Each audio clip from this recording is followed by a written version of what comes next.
making fried potatoes here at the Young's house. I'm going to show you how easy it is to make them and how to make them taste delicious. Here's what you're going to need. You're going to need some potatoes. I do not suggest using the Yukon Gold potatoes because they're so soft and supple. They just don't fry up right.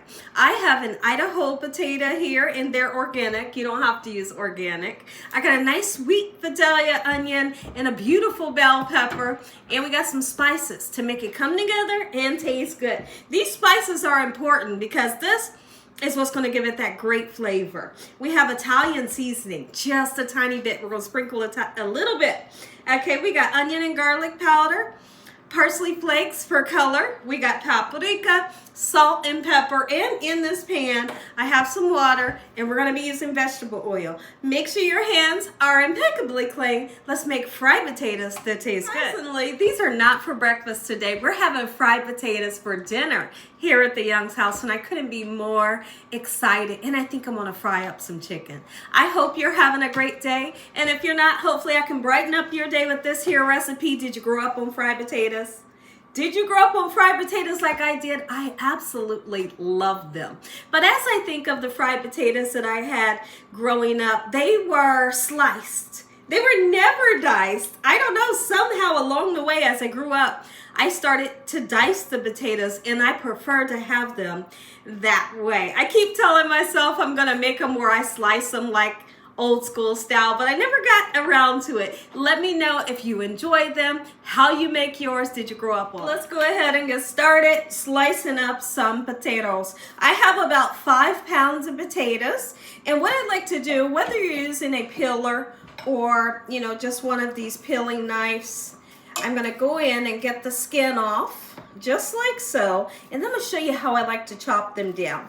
When you're chopping up your potatoes, make sure that you're making them all the correct size. And what I mean by that is if you got big ones and then you got small ones, those big ones will still be cooking and it'll take forever and a day to cook, and your little ones would be done or burning. So now that we have our potatoes nice and peeled, let me show you how I like to chop them down. Okay, we're just gonna go this way, not too small, okay?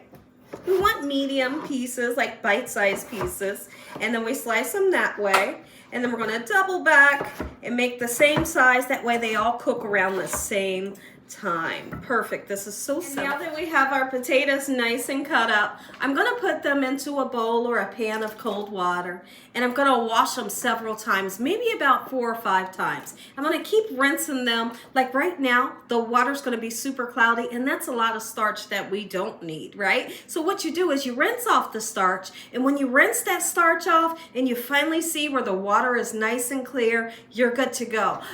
What we're looking for is when you rinse that starch off, it gives you a more crispier potato. What I've done is I've rinsed them off. The water's nice and clear.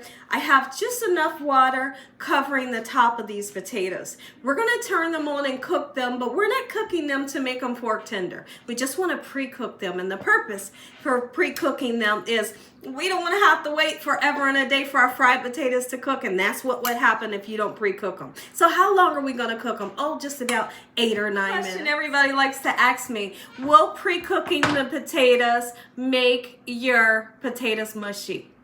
Absolutely not, because we're not going to cook them. Go ahead and get started with our vegetables. Growing up, my family didn't put bell peppers in the fried potatoes.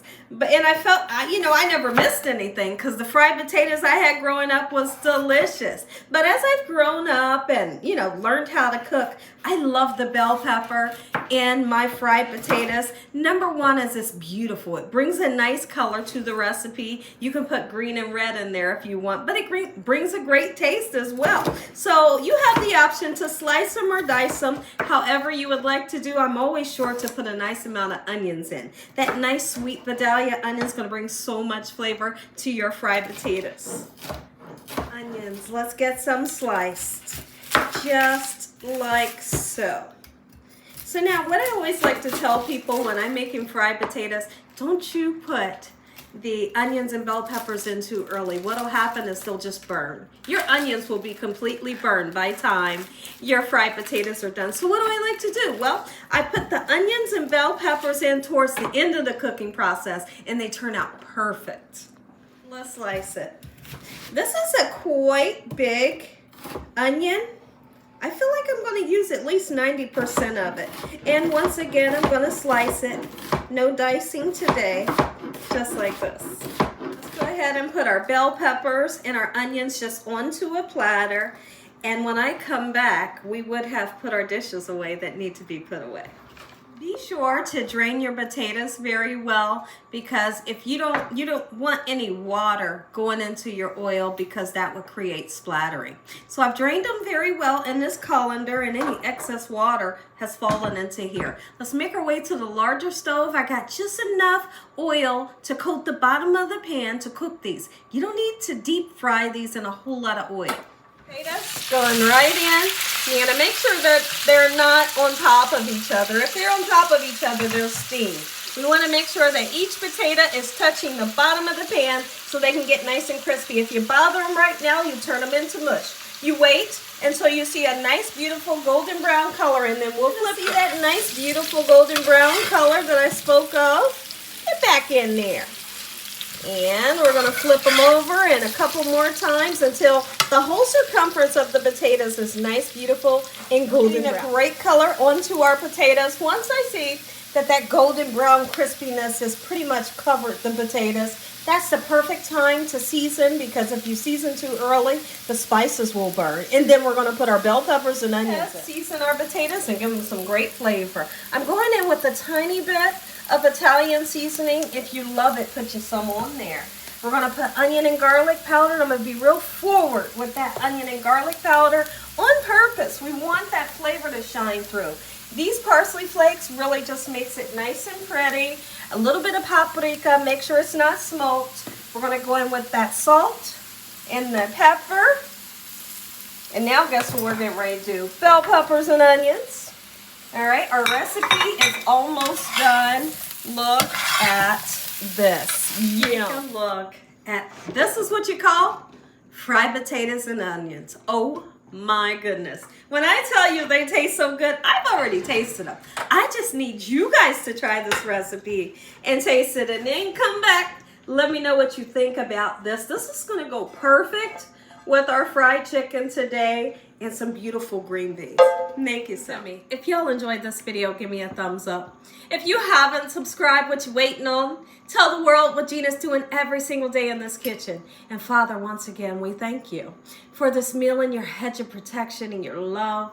Amen, amen. And once again, to my prayer. I just want y'all to see a nice close-up. Let's taste. I'm going right in right now. Oh.